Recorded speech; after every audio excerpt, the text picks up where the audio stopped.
What is up, guys? Welcome back to another Arena of Valor esports review, but this time we are going to be not only just taking a look at Mad going up against Saigon Phantom, we are also going to be taking a look at this game from a point of view of the pro player Mad0322 on his Capheny here.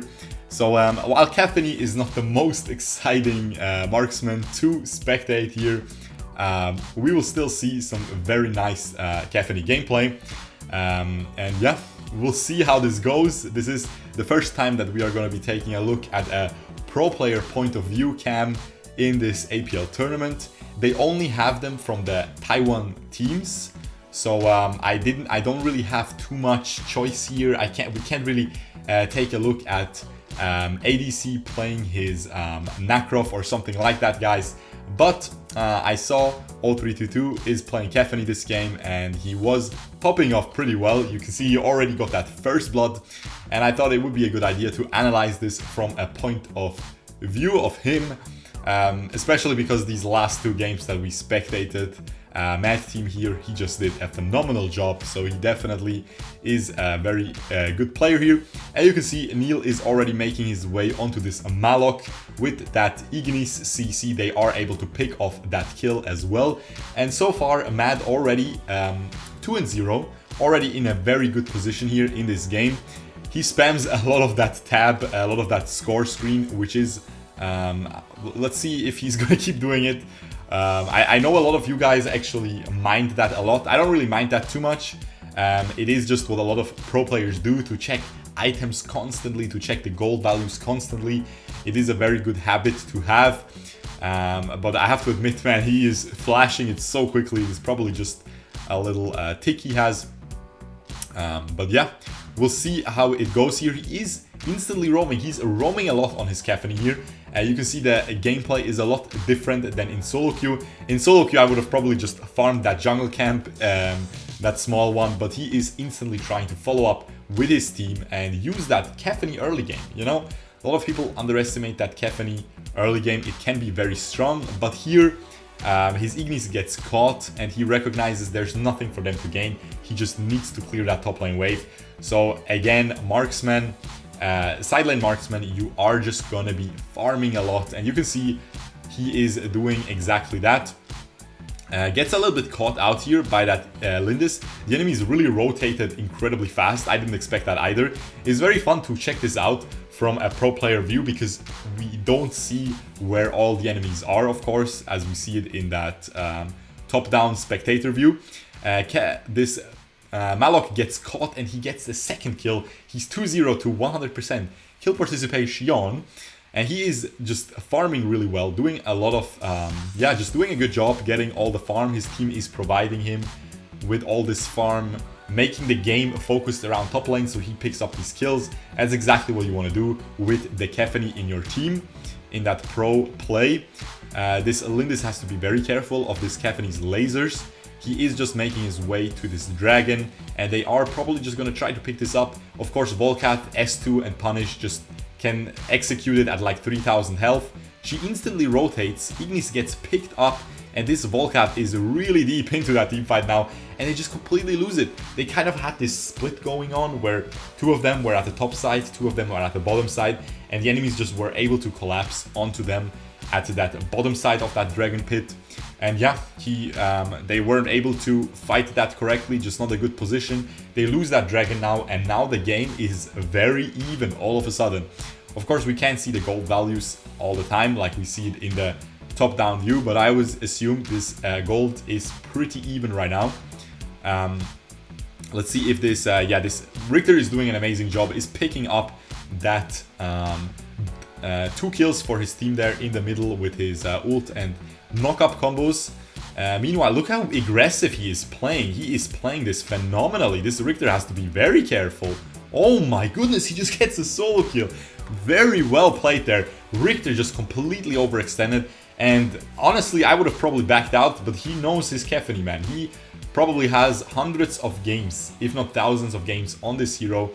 And while it may seem very easy to play, which it is, it has a very low skill floor, it has a very high skill ceiling as well, because you have so many openings that you have to realize. Because you can shoot while running, with that sprint, with that S2, you have a lot of assassination potential, like he just showed right there, which a lot of people don't expect to have with that Capheny. So they end up playing too passive. Look at this instant S1, S2 over the wall. It's just very satisfying to see clean mechanics. And yeah, he of course goes back to farming, is gonna farm that top lane wave there. The enemies seem to be pressuring that side of the map though. So we will see if he's just gonna be still able to just laser that wave down. Easy pickup there. Finishes the cannon minion with some minigun auto attacks to replenish some energy and pokes that Malok really hard there. He is critting a lot, guys. Yeah, he definitely has. I think he probably has he has the yellow enchantment that increases crit chance. I'm pretty sure, but he also probably has no Rampage Arcana, but instead just crit chance, because he is critting a lot, guys. Maybe he's just lucky, but I don't think he has Rampage Arcana. I think he has the crit chance, because yeah, 16% crit. Yeah, look at this, man. There is just way too many crits, man. Come on, guys. Come on. Anyway, he is burning down that dragon, of course, after he is... This game is all about him so far. I'm very glad we have his point of view here. I think we also have a Neil point of view, but he was kind of assistant Andrew this game, you know? So I thought this would be more exciting, and definitely so far it is. The enemies trade the tower, the top lane tower, for the bot lane tower there. And he is just gonna keep pushing though. He just keeps pushing. Everyone is visible on the map. If you're paying attention to the minimap, 4 people bottom. Malok is trying to defend right now. And yeah, he gets that tower, he gets that red buff. He is taking over this game, guys. This is exactly how you want to play this Capheny. When you get fed early game, you have to push that advantage, guys. Because this hero is not only just broken, you know, it is also distinctively stronger than every other marksman in that early game, except for Joker, of course. But every other broken marksman, Lavil, Elandor, right? These are, and Capheny, these 3 are the most OP marksmen right now, and they are the S tier of marksmen. And she is the strongest in the early game, by far, because as I said, she just has so much damage in her minigun farm. That laser, if it crits early game, it just knocks you out. And yeah, this is exactly what he's doing, man. He is pushing his advantage here, playing incredibly well. They instantly rotate, they instantly put the Lubu to the Slayer lane to let him farm that and maybe pull 2 people to that top side, and then they can instantly get that Slayer. Because it's at the opposite side of the map. They also push that top lane tower. There's no more way for Capheny to farm, so she goes bottom. And yeah, you can see he instantly rotates to that cannon minion as well. Just wants to get as much farm as he can. He's all the game, basically, so far, he's farming mid-end a side lane, okay? And that's exactly what you want to do as Capheny. You don't want to do it in solo queue, guys, okay? Don't look at this guy and play this same way in solo queue. You will get flamed, and you're probably not good enough. You're probably not going to hard carry your team like he is going to, and he gets caught. He gets caught by that Omen ult. I'm not even sure if it was a flicker Omen ult. I think it was just straight up an Omen ult. He ended up getting caught, used the Arctic Orb, but it wasn't enough to survive. Used the Endless Cycle instantly to respawn. Has only 1 left now for the rest of the game, so they have to be very careful. This is definitely a huge mistake that he committed here. But as I said, guys, you can't steal your mid laner's farm in solo ranked. Please don't do that. But yeah, this Slayer is being taken down. Lindis secures it with that punish. But this teamfight is still on. You can see this Capheny is going strong right now. And this, ooh, she's not able to get away from that knockup. But she might be able, no, not able to burn down that Malok. She is just instantly porting back. Doesn't even try to use her ult to maybe poke them. Just plays completely safe here, and instantly goes bottom lane to clear that wave. Yeah, I really hope you guys are not too bothered by this constant flashing, man. A lot of these pro players do that, but he seems to be just, yeah, he's just spamming it, guys. What can I say, man? Anyway, go to practice those zoomer mechanics, you know, because we know he has those zoomer mechanics. He is absolutely crazy on that Yena from yesterday's game. Anyway, we have him playing very defensive here. You can see he's not even trying to go near that wave because he's very afraid of getting Omen flicker ulted, okay? Ult flickered, I mean. So he is playing super far back.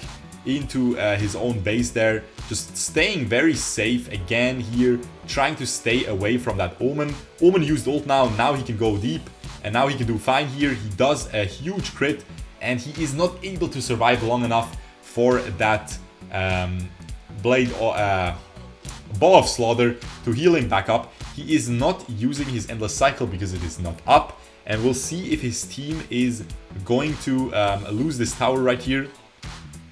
They don't really have, I mean, they have Ignis wave clear, so they should be fine. Ignis has ult as well, but it's really hard to wave clear this very annoying dragon here. It is really, really tanky. I don't think I would have ulted as Ignis there. I would have waited for this wave, and then I would have ulted, but it seems like it won't matter. The enemies are backing out.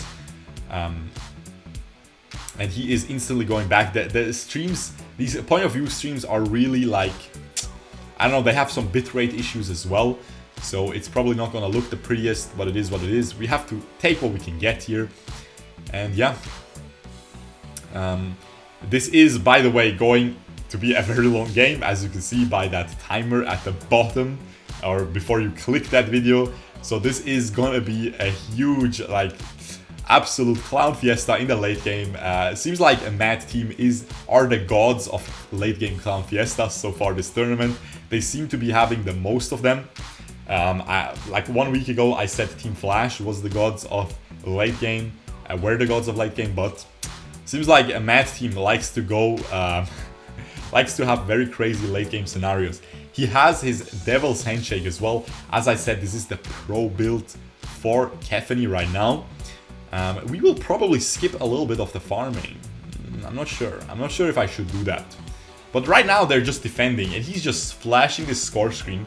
So I think we can skip a little bit. I'm not gonna lie, because look, there's nothing happening, okay? If you have that top-down view, you can see what the enemies are doing. But now we can just speculate, right? The enemies are positioning, are farming. Yeah, we can just skip a little bit, because look, there's nothing. I think we saved ourselves a lot of time there. Because, as I said, this is where the action happens, when the enemies are done clearing their jungle, done clearing out that Slayer, and just continuing with their push. And we'll see if there will be a team fight. The enemies were not able to get this tower. They might be able to get at the mid lane tower. Neil is going super deep on his Volcat, is able to survive. And this, yeah, she is easily able to position well there for that laser to finish off that Malok. Just outside of his ult positioning, but still in range for her to finish him off. And look at this damage right now coming in onto this Richter. He was able to mitigate a lot of it with this too, but still lost half his health. And she is trying to clear, to zone away that Liliana is able to. And he is now going to get that blue buff, gets that mid lane tower as well. Definitely very, very clean. Capheny mechanics coming in here. Yeah, he gets that. He pretty much gets all the farm right now. So this is again, like, you might think 7 to 12, you know, the enemies are ahead. They definitely are, especially in towers. But this Capheny, she is racking up those minions, that gold. She is getting those items, and at this point, you know, with those minion waves pushed in that bottom lane for Mad, this is definitely not a bad position right now for them, but they have to be very careful. If this Capheny gets caught by that Omen, it is a GG, but she is not getting caught so far. And this Malok ult is very aggressive. I think this is good for them. I think this is good for Mad. The Ignis is getting burned down. The Lubu is already dead, but this is still good positioning. Yeah, they can't keep going further. The Lubu ended up dying by himself, which is very unfortunate for them right now. Other than that, that was a pretty good team fight. You can see Volcat has a Death Sickle, so he's gonna be very, very unkillable. We'll definitely make a video about that as well. That is pretty funny. Very early Death Sickle, third item Death Sickle. That is actually very interesting. I have to try that on Volcat. That is going to be the unkillable Volcat build. But this video is about Capheny right now. And you can see this is just the build that I showed a couple of days ago in my Capheny video. So nothing too special right there. You guys already know that, but he's critting 4K as you are, yeah, as you're used to seeing by that Capheny. Again, this is just farming. We're gonna skip a little bit. The enemies just got Slayer. The waves have to be pushed out. Enemies are pushing that. Enemies backed into the enemy base to cast that Drake. I hope I didn't crash the stream. I didn't. There we go. They will start to push out these waves now, and they will try to. There's a huge wave in that bottom lane. They definitely don't want to waste this, guys. You can't. Oh, they let Ignis clear it. That's a huge waste, man. That's like 4 cannon minions right there. Very good for a push. But they let Ignis get into range and clear it. Omen used his rock shield right there, so that won't be available for the next fight. 60-second cooldown on that. And they have that top lane, huge wave incoming with that Drake right now. And this is where this first tower is most likely gonna fall. They instantly dive with that Malok ult, but this is a good teamfight format. They will definitely win this teamfight here. This Capheny is just too strong, too good of a position, and they are able to push the enemies back. They got that Malok kill, and but again, Saigon Phantom knew they would lose that teamfight. They exactly knew what they're doing. They knew they just suicide that Malok into that tower, so they get that tower. And now they got the first tower. They still have that advantage. They still have the positional advantage. Malok used his endless cycle, so he's back in the game. And yeah, it is still a 5v5 on the map, but they got that tower. Of course, some gold going over to the side of Mad, but at this point, 17 minutes into the game, everyone is at max items almost, except for the support, so it really doesn't matter too much. And yeah, this Capheny is just playing well, staying safe, not really allowing the enemies. After that one death in that early game, where she kind of threw with that Omen ulting her out of like kind of not really obvious, but let's say it's obvious. Okay, let's be real. She just got ulted by Omen, and yeah. Since that, not really a lot of mistakes happening right here. So we'll see if he can keep going. Of course, the enemies are in a pretty nice lead here. But again, not too many towers, just 2 towers ahead. But of course, being a tier 3 tower ahead is always so nice for the map pressure. And yeah, we'll see. We can skip a little bit again. I think it's really good to skip this, right? Let's be real, guys. Like, he's just walking around farming, right? In spectator view, we can talk about how the enemies are positioning around the Slayer and stuff, but here we can't really see it, but it's obvious, right? The enemies are waiting for that Slayer, because there's no point trying to dive without a Slayer. It's just wasted, you know, it's just wasted. Both teams are at max items anyway, so might as well wait and maximize your chances at winning the game. I mean, you can see they lost the team fight for that tower with the Drake, right? Now imagine they dove without the Drake and maybe lost the team fight without even getting a tower. It's really hard to fight high ground in Arena of Valor right now in this meta of marksmen. All of these marksmen have so much range, so much damage, that it is just really hard to kill them under a tower. And yeah, now this huge Malok ult coming in, huge Richter coming in as well, but she is able to use that Bow of Slaughter and lifesteal back to half HP, and now this Liliana will surely fall, ends up dropping. As soon as he doesn't have any energy left, he instantly, very well played, he has the Death Sickle, he's fine, Ooh, he has to get out of the Capheny trap though. He wasn't fine right there at the end, but still a very nice team fight. Is able to survive that first round of damage by that Malok ult despite getting caught. And he sells the Death Sickle for that Fenris. I'm gonna skip his death timer because I really don't think a lot will be happening here.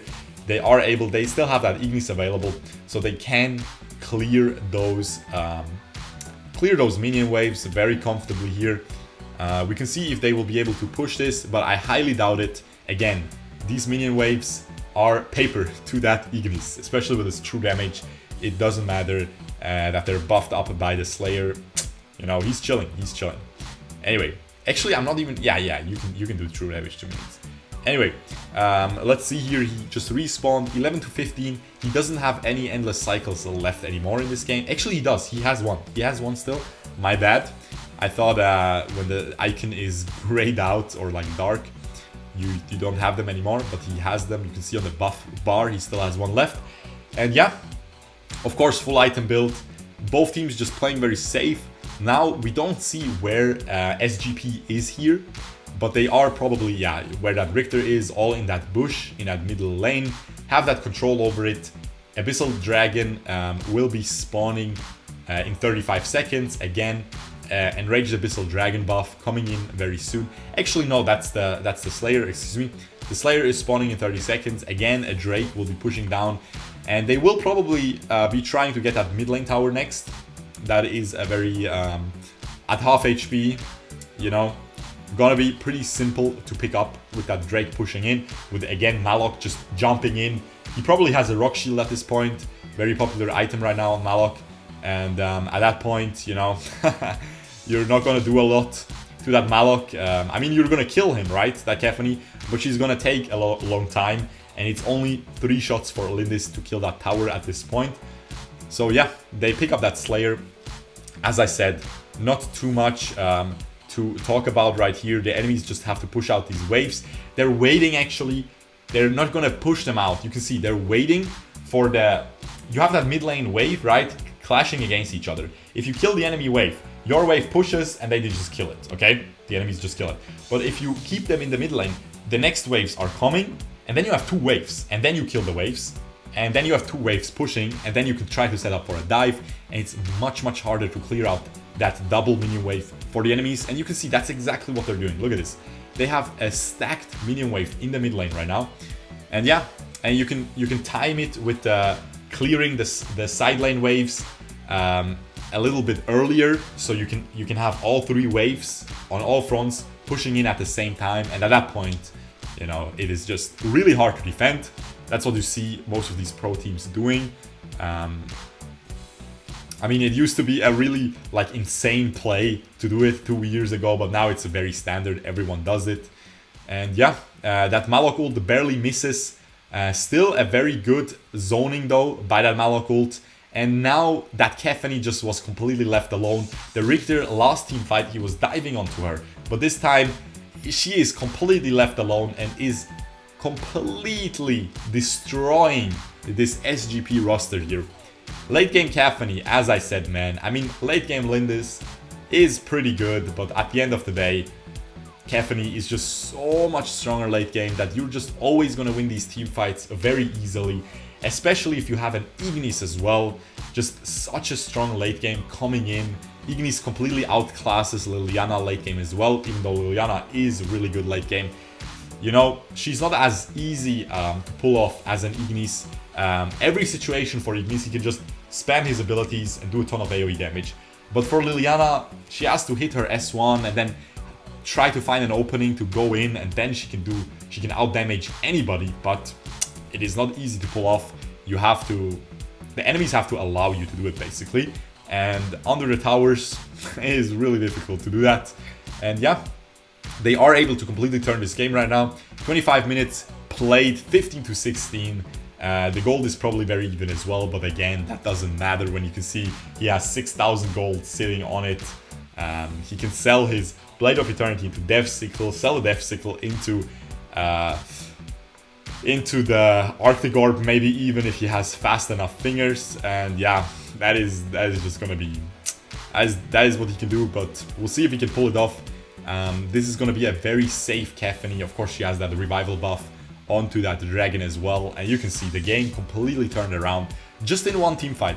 That bottom lane team fight, Richter wasn't diving onto her, wasn't zoning her away from the fight, and at that point, you know, even Malok ult, the Malok just gets killed instantly if he doesn't actually get on top of that marksman and doesn't have a Richter helping. And now they're just instantly popping this. Oh, this Lindis is too fast though. Lindis pops that Naruto sprint, you know, through the bushes and instantly runs away. Even the Krizik's speed up is not gonna change that. Even the S2, I think even sprint used here by the Capheny, not able to catch that Lindis. That is hilarious. And yeah, you can see that Krizik's positioning is very, very aggressive here. I really like it though. I really like it. They might be able to set up a very nice trap here. He waits for the minions to pass so he can enter that bush without being seen. And now the enemies don't have any idea where this mad roster is. I mean, they have an idea. They can predict that they're there. But they don't know exactly. Okay, they can't know exactly. and now this Drake is all of a sudden pushing into that SGP's side of the map, and it's gonna be very difficult. They don't have an Ignis, they have a Liliana. Liliana can clear pretty well, but not nearly as well as an Ignis can. So this is gonna be much more difficult for the enemies to fend off. Now, of course, if you dive a Malok, that's a really good ult, you know, under the tower, slows everyone down, keeps everyone in tower range. Huge knock-up, covers the whole tower area basically. So still, Malok ult definitely good to defend here. Richter ult as well as a lot of AoE. If you're pushing into them, it's going to be really difficult. But Lindis without bushes is pretty useless. Lindis in the enemy base is just not as strong. Marksman, Capheny just barely able to get away from that Malok ult. And now I think that is completely GG. He is gonna get everybody here. You can see how tanky these tanks are in this game right now. But he is able to clean up that Richter after that Rock Shield. But Rock Shield is such a strong item, man. Still people sleeping on it. He is able to pick up that Liliana, and that should be the game here. The enemies still have some endless cycles remaining. Liliana used it as well, is going to clear that minion wave. He uses his ult there to finish off that Malok. And now, ooh, he's going deep, he's going deep. He uses the Bow of Slaughter though, is able to lifesteal full with one laser. And is going to charge up his passive here. Goes deep though, goes very deep. Sells for Death Sickle, he's fine. He is chilling, guys. There is nothing the enemies can do. Again, pushing his advantage very well. This player, 03222, definitely knows how to push advantages, how to play aggressive as a marksman. And yeah, very nice performance by him right here. We're gonna see, are we gonna see who gets the MVP? I mean, are we gonna see the damage numbers? Yeah, he shows them. Nice. There we go, damage numbers right there, 32%, Ignis 25%, both playing very well. Very impressive by Neil as well to do 21% on a ball cap, which isn't the strongest hero late game. You can see just the difference in marksman. He did 50,000 more damage, more than 50,000, actually around 50,000 more than this Lindis right here. And yeah, just absolutely amazing gameplay by him here. Hope you guys enjoyed this player point of view cam. If you did, let me know which other Taiwan players you would like to see, because that's the only region that provides these player point of views. And yeah, hope you guys enjoyed this. If you did, leave a like, subscribe, and I will see you guys the next time. Peace out, boys. Bye bye.